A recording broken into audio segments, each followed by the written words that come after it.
Good afternoon, respected sir and all my dear friends. So my topic for today is to differentiate between isotonic and isometric muscle contraction. My name is Harshali Devre and I am roll number 27. So what is muscle contraction? So it is a process where muscle fibers generate the tension and they shorten to produce the movements.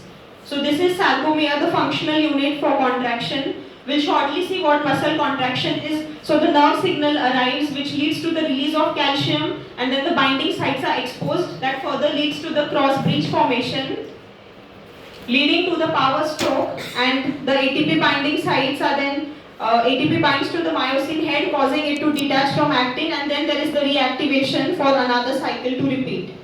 So what are the modes of contraction? So there are two modes of contraction, isometric and isotonic contraction.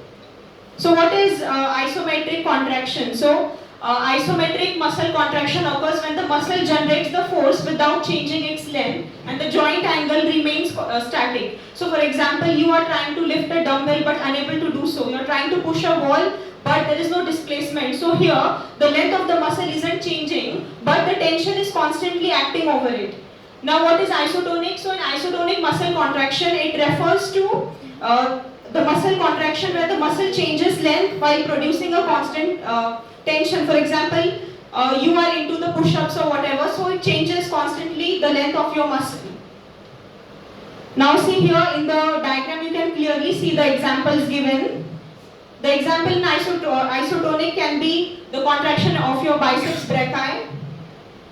Now the differences. So as I said in the definition, in isotonic the tension remains same and in isometric the tension alters, and here the length alters in isotonic and the length remains same in the isometric. Now length reduces, same. Tension, same, increases. Now examples. So example, lifting the weight, trying to lift but unable to do so. Trying to push the wall, unable to do so. So the important point here is external work. So here since there is displacement, the work is present. You are trying to push a wall but since there is zero displacement, the work done is going to be absent.